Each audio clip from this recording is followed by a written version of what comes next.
Class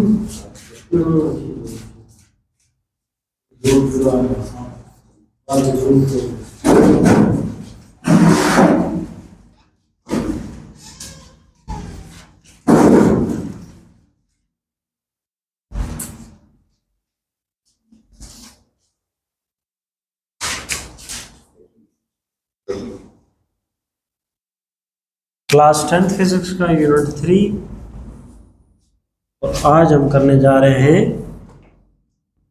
image formation by concave mirror. Concave mirror से image कैसे बनता है। फॉर्मेशन का मतलब बनना। हाँ, इस टॉपिक का मतलब तो समझ रहे हैं क्या है कि जब मिरर के सामने आप ऑब्जेक्ट कोई चीज़ रखते हो, ऑब्जेक्ट से मुराद कोई चीज़ रखते हो, उस ऑब्जेक्ट का मिरर के अंदर जो अक्स बनता है, ये हम देखेंगे कि ये कैसे होता है। ठीक है जी।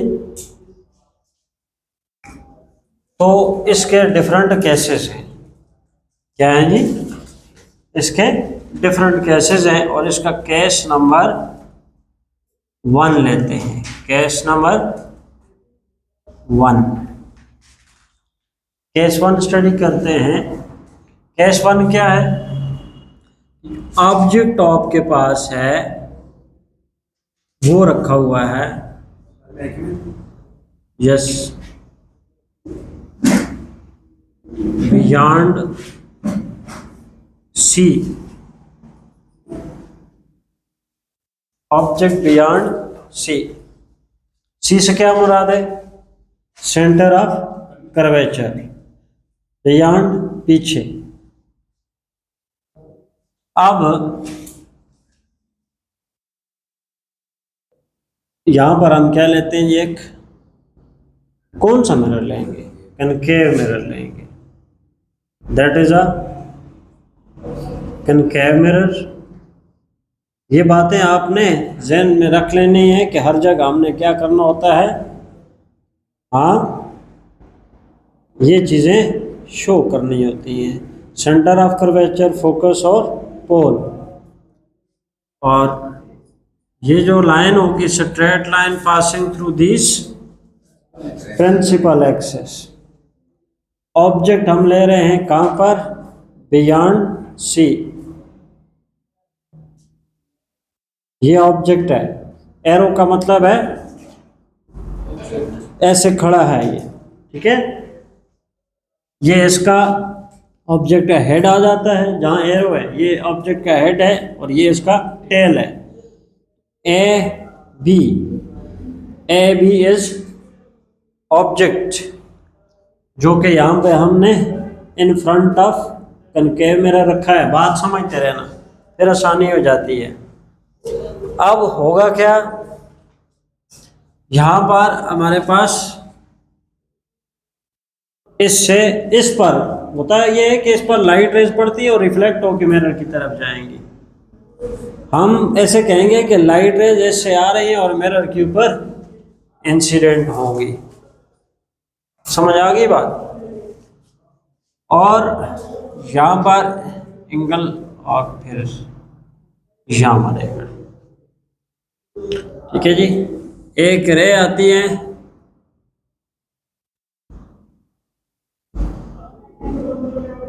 that is the ray coming from the head of object incident at pole। और पोल के साथ क्या कर रही है? प्रिंसिपल एक्सिस के साथ एंगल बना रही है। That angle is called incident angle. जब वापस लौटेगी कितना एंगल बनेगा? उतना ही बनेगा। यानी laws of reflection of light में से। समझ आई ना? जो पिछली बातें अच्छी तरह हमारे माइंड में हो तो आगे समझना आसान हो जाता है। और इसको हम क्या कर लेते हैं? बैकवर्ड ड्रा कर लेते हैं ऐसे। ये इंसिडेंट रे है और ये रिफ्लेक्टेड रे है। दूसरी रे को हम लेके आते हैं फोकस में से। कहाँ से? फोकस में से। और मिरर के ऊपर क्या हुई? इंसिडेंट हुई।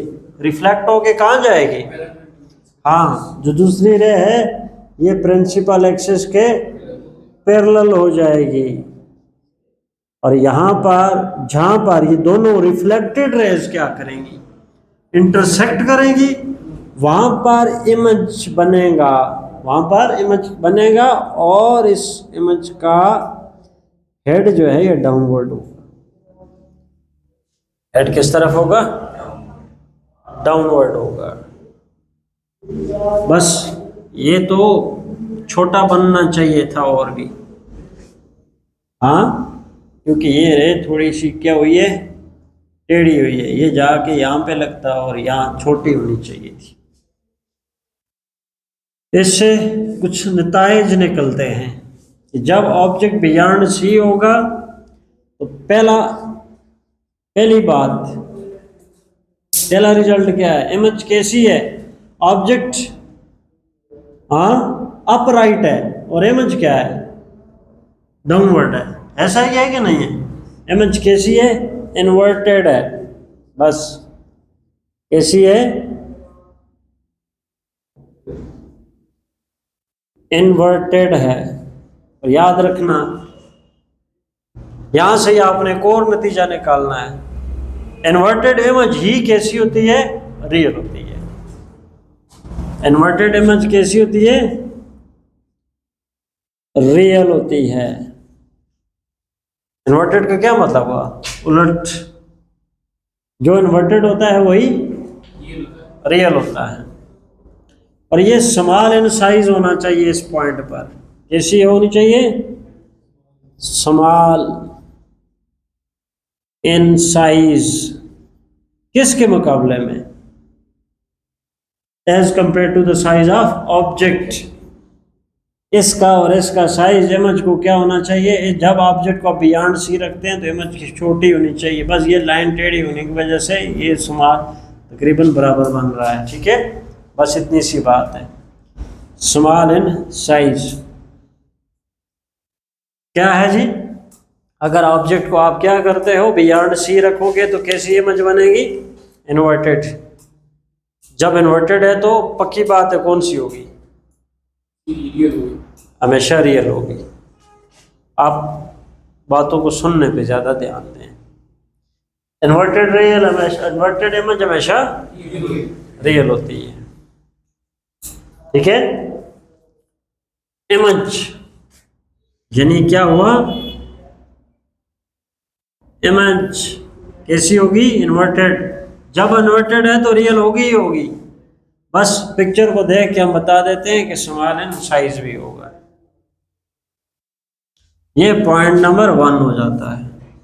केस नंबर 2 की तरफ चलते हैं। केस 2, केस 2 में क्या है, ऑब्जेक्ट कहां पर होगा, 8C। ऑब्जेक्ट को हम कहां पर रखेंगे, सी पर रखेंगे, इन सेंटर ऑफ कर्वेचर पे रखेंगे। ये कनकेव मिरर आपने ले लिया, that is pole, that is focus, that is centre of curvature. और ये क्या होगा, शाबाश, प्रिंसिपल एक्सिस। ऑब्जेक्ट कहाँ रखने जा रहे हो, सेंटर ऑफ कर्वेचर पर। ऑब्जेक्ट क्या है, ए बी। इमेज क्या होगा, ए डैश बी डैश, यानी A prime B prime. A B object है तो ए प्राइम बी प्राइम क्या होगा, इमेज होगा। उलट जाता है, इससे रेज निकलेंगी। अभी जो रे है वो यहाँ से फोकस है और इस पर, ठीक है जी। अभी भी एक रे जाके किस पर पड़ेगी, पोल पर, और वापसी पर उतना ही एंगल बनाते हुए वापस लौट जाएगी। ये एंगल ज़रा बड़ा हो गया है, एंगल कितना बनना चाहिए, उतना ही बनना चाहिए,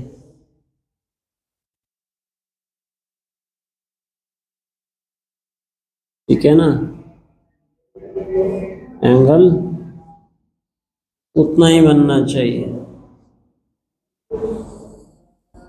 दूसरी रे फोकस से आएगी और जब वापस लौटेंगी तो यूं इनका इस जगह पर इंटरसेक्शन होगा। हाँ, बात को जरा अंडरस्टैंड करें, यहाँ इंटरसेक्शन होगा।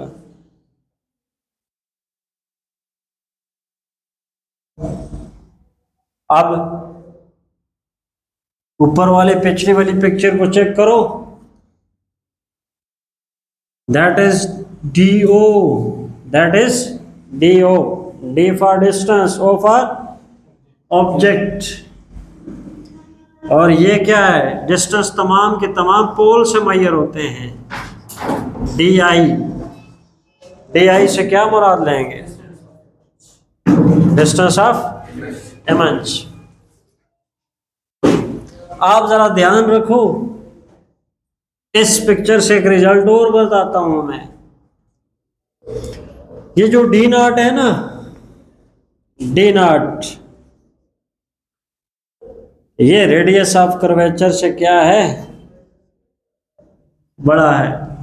बात को समझना, रेडियस ऑफ कर्वेचर कहां तक है, P से C तक है, that is radius of curvature. और D0 तो ये है, यानी C से पीछे है। तो क्या मतलब हुआ, D0 ग्रेटर देन R, यानी distance of object greater than radius of curvature है। एक बात तो ये है। और जो इमेज है, जब ऐसी बात होगी तो रिजल्ट क्या बनता है, जो DI होगा वो लेस देन R होगा। बात नहीं समझे, हाँ, DI, R तो ये है और DI क्या है, R से कम है ना। R ये रहा आपका, R कौन सा रहा, ये फासला R है सेंटर ऑफ कर्वेचर से पोल तक। ये बातें पहले बताई हुई हैं। रेडियस ऑफ कर्वेचर होता है, DI को देखो रेडियस ऑफ कर्वेचर से कम है, और D0 को देखो तो रेडियस ऑफ कर्वेचर से ज्यादा है। मैं ये बात समझाना चाह रहा हूं आपको, ये वाली। जैसे अब मोस्ट इंपॉर्टेंट पॉइंट है ये, वर्डिंग के अलावा सिंबॉलिकली भी समझना चाहिए। D0 ग्रेटर देन R, जब डिस्टेंस का ऑब्जेक्ट रेडियस ऑफ कर्वेचर से ज्यादा होगा तो इमेज का डिस्टेंस रेडियस ऑफ कर्वेचर से कम होगा। एक तो ये हुआ। दूसरा ये, तो D0 जो है, D0 ग्रेटर होगा DI से। Distance of object distance of image से ज्यादा होगा। ये बातें समझ आई है? यहां पे ध्यान दो जरा, इसमें क्या है, यहां से यहां तक और C से P तक क्या है, रेडियस ऑफ कर्वेचर है। C से P तक क्या होता है, बोलते नहीं है आप, आवाज आनी चाहिए, ठीक है। तो ऑब्जेक्ट भी हमने C पे रखा हुआ है, हाँ, D0 हो गया ना। इमेज कहां पर बना,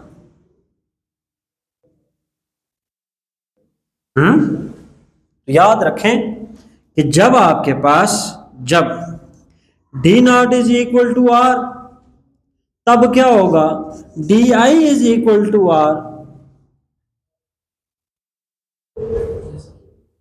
ठीक है। D0 distance of object radius of curvature के बराबर जब कभी होगा तो तब इमेज का डिस्टेंस भी रेडियस ऑफ कर्वेचर के बराबर होगा। तो इससे रिजल्ट एक और निकलता है, तो D0 is equal to DI है। जितने फासले पर ऑब्जेक्ट है उतने ही फासले पे इमेज बनेगा। एक बात और हो गई। अब इससे एक और नतीजा निकलता है साइज का भी, हाँ। फिर अगली बातें आप क्या करते हो, इन्वर्टेड इमेज होगा। कैसा होगा, इन्वर्टेड। अगर इन्वर्टेड है तो कैसा होगा, रियल। और अगली बात क्या है, equal in size, equal in size. जब इमेज और ऑब्जेक्ट डिस्टेंस बराबर होंगे तो साइज भी क्या हो जाएंगे, बराबर हो जाएंगे। ये बड़ा इंपॉर्टेंट पॉइंट है, सबसे इंपॉर्टेंट पॉइंट,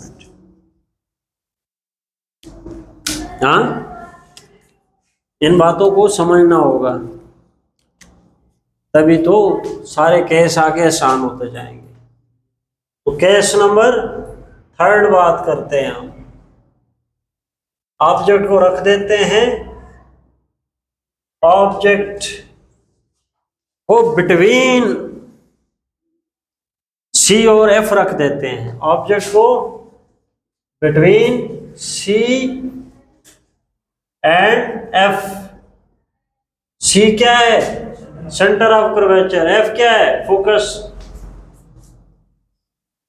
ऑब्जेक्ट को आप इसके बिटवीन रख देते हो। ये कनकेव मिरर हुआ आपका, ये इसका पोल, ये सेंटर ऑफ कर्वेचर, इनके दरमियान में फोकस होगा, दैट इज प्रिंसिपल एक्सिस। फिर यहां से मैं रे लेता हूं ऐसे, ऑब्जेक्ट ले लिया,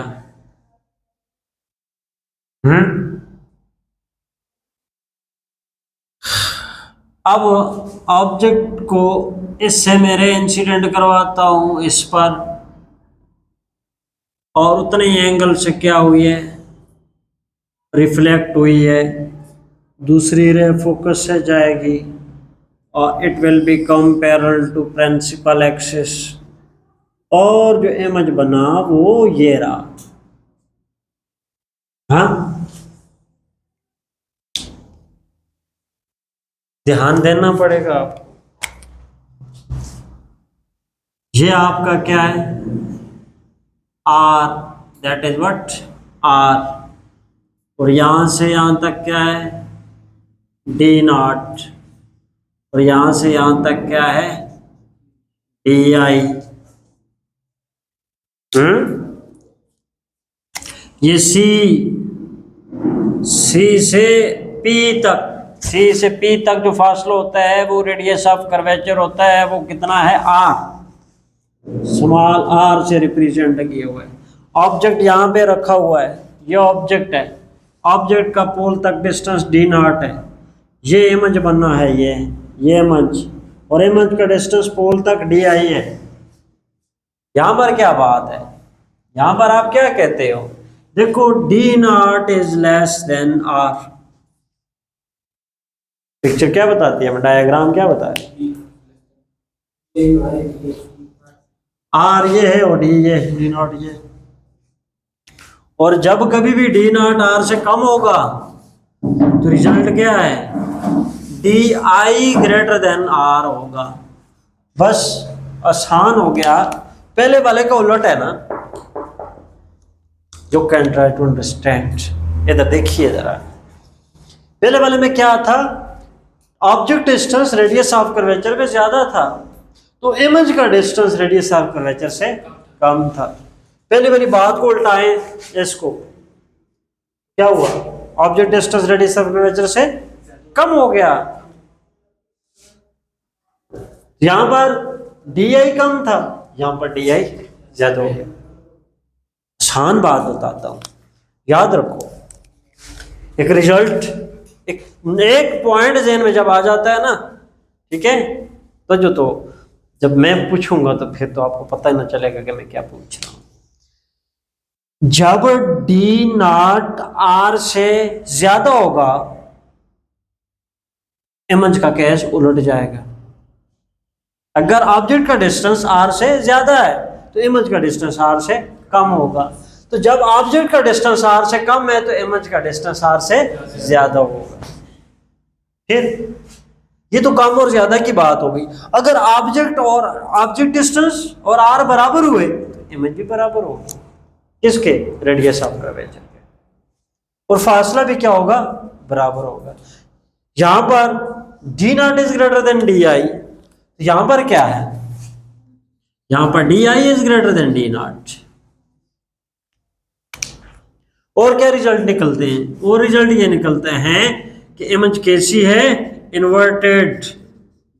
जब इन्वर्टेड है तो कैसी होगी? शाबाश, रियल होगी। जब इन्वर्टेड है तो पक्की बात है, कौन सी होती है? रियल होती है। फिर क्या है? Large in size. Large in size, इसका मतलब क्या होता है? लार्ज इन साइज, ऑब्जेक्ट के मुकाबले में साइज में बड़ी है। ये तो होगी किससे बड़ी है? हाँ, देखो, ऑब्जेक्ट डिस्टेंस, ऑब्जेक्ट साइज ये है, इमेज साइज ये है। ऑब्जेक्ट के साइज से इमेज का साइज अभी बड़ा हो चुका है। और आगे बढ़ते हैं, केस नंबर 4। केस नंबर 4 लेते हैं। ऑब्जेक्ट वो हम रख देते हैं एफ पर। Object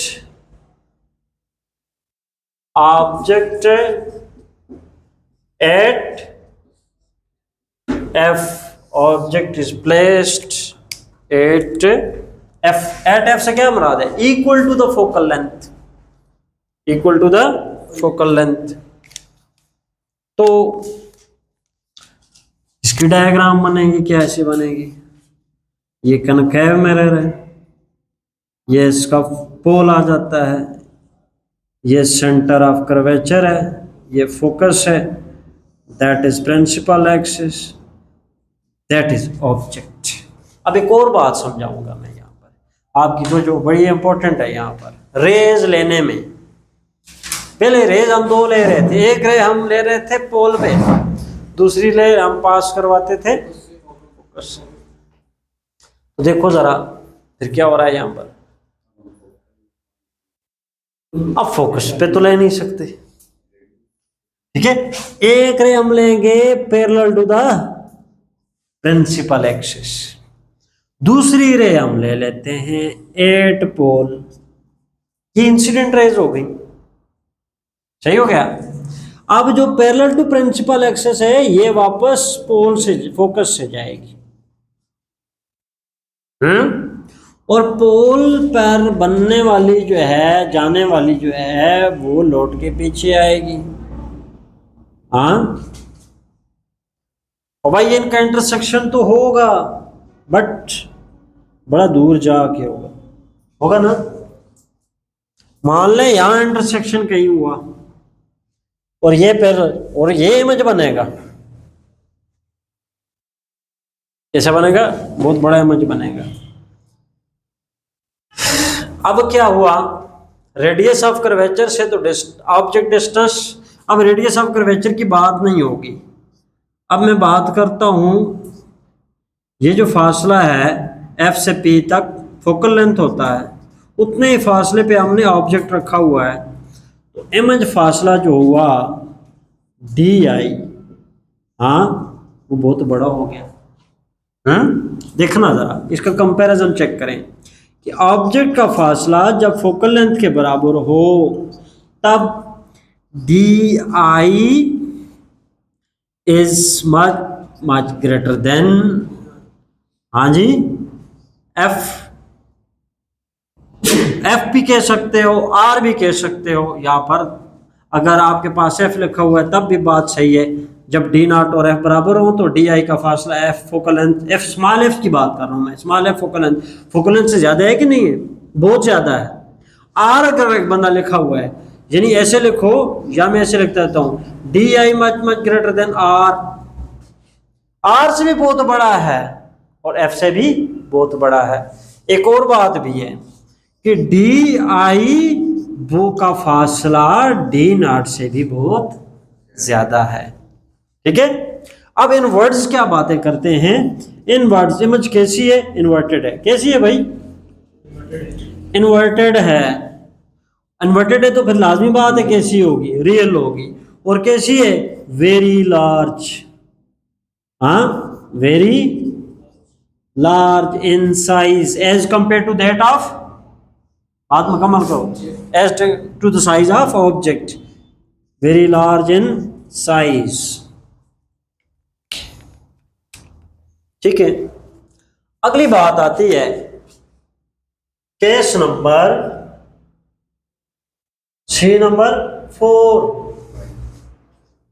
5। Case number 5।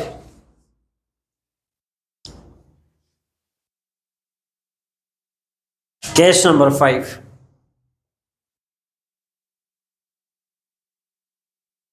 Case number 5 ये है कि ऑब्जेक्ट को हम रख देते हैं, object between F and P, object को एफ फोकस और पी पोल के दरमियान हम रख देते हैं। यहां डायग्राम बनाते हैं हम इसकी। That is pole, centre of curvature, focus C, और ये इसका हुआ प्रिंसिपल एक्सिस। बात ध्यान देना यहाँ पर, फिर ना कहना कि हमें पता ही नहीं क्या हुआ।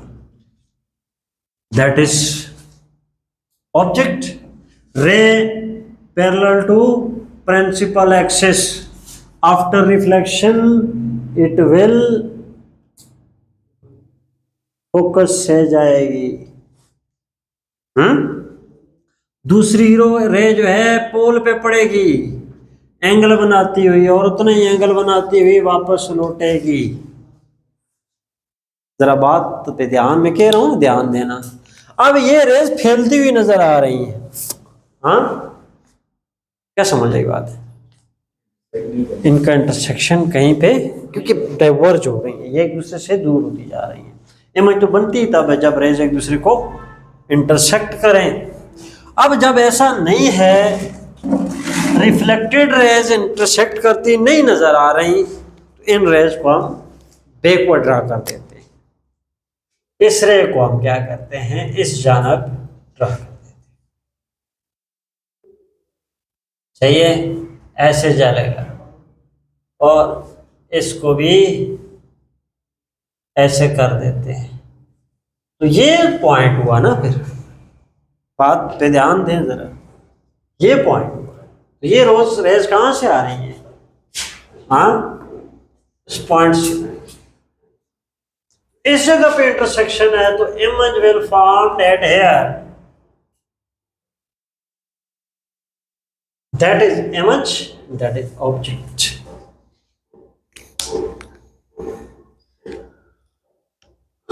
अब यहां पे थोड़ा सा आपने तो जो देनी है, एफ से पी तक जो फासला होता है वो आ जाता है फोकल लेंथ, और यहां पर जो ऑब्जेक्ट, ये देखो ना, बात समझ रहे हो, ये ऑब्जेक्ट है ना, ठीक है, और D naught is the distance of object. क्या हम लिखेंगे कि जब कभी डी नॉट आपके पास हो जाए कम, किससे, फोकल लेंथ से, ठीक है, फोकल लेंथ से जब ऑब्जेक्ट डिस्टेंस कम हो जाएगा, फिर जो इमेज बनेगी वो रियल नहीं होगी, इन्वर्टेड नहीं होगी, कैसी होगी, इरेक्ट। कैसी होगी, इरेक्ट। कब, when object distance is less then focal length. Image now not inverted है, बताओ, सीधी है। सीधी के लिए क्या वर्ड होता है, इरेक्ट, अपवर्ड, अपराइट। तो जो इन्वर्टेड होता है वो रियल होता है, तो जो इरेक्ट होता है तो वो रियल नहीं होता, ये वर्चुअल होता है। क्या होता है, वर्चुअल होगी। कैसी होगी, रियल को हकीकी बोलते हैं और वर्चुअल को मजाजी बोलते हैं, ठीक है। अब क्या है, एक पॉइंट और डालो इसमें, लार्ज भी होगी, कैसी होगी, लार्ज इन साइज। एक और भी पॉइंट डाल लेना, बनेगी कहां पर, फॉर्म्ड बिहाइंड। कहां बनेगी, बिहाइंड दी मिरर, मिरर के पीछे बनती है। ओके जी, now listen to me but carefully. कुछ कंक्लूजन है ना,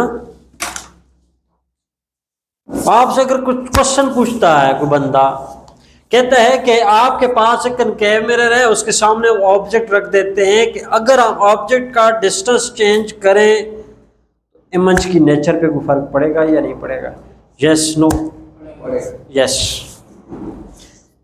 When an object placed in front of concave mirror by changing the distance of object, the nature of the image will change. Image का nature क्या होता रहेगा? Change होता रहेगा। किसके लिहाज से? With respect to the distance of object. Result क्या निकला कि इमेज का जो नेचर होता है वो डिपेंड करता है, image nature depend upon distance of object. Conclusion, result क्या लिखोगे? रिजल्ट आप लिखते हैं यहां पर, कंक्लूजन करते हैं nature of image formed by concave mirror, image formed by concave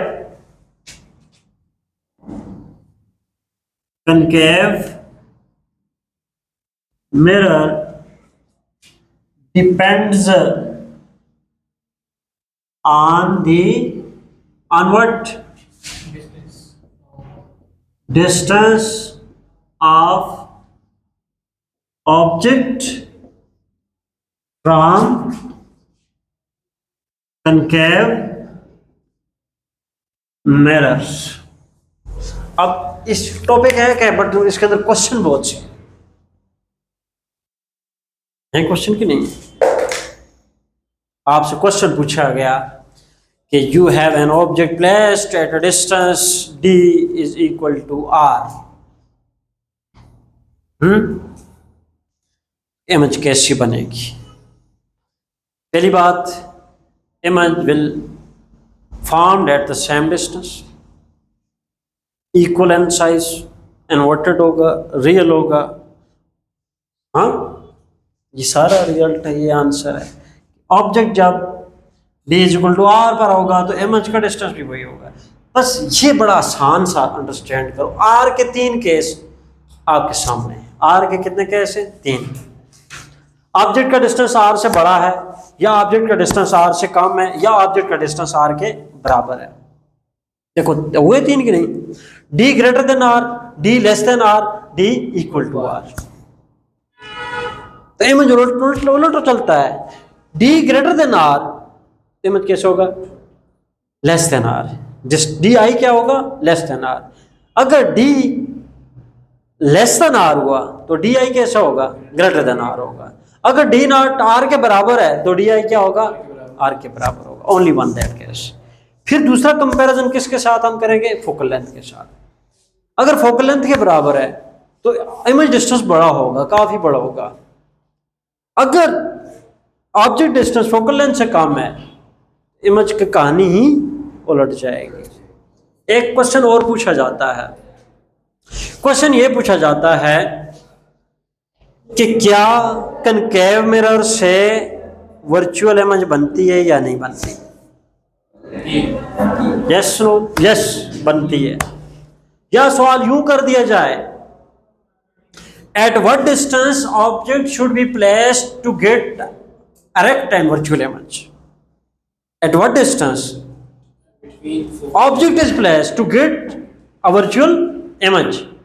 हम क्या आंसर देंगे? To get a virtual and large image, we have to place the object between focus and pole. That is at a distance less than the focal length. Focal length से कम distance के ऊपर जब आप object को रखोगे, you will get an image virtual, large and well formed behind the mirror. ठीक है, बहुत से क्वेश्चन हम बना सकते हैं इसके ऊपर। क्लियर? अगला जो हमारा होगा वो है image formation by convex mirrors. ठीक, लेकिन ये बातें पिछली पहले पूछूंगा मैं।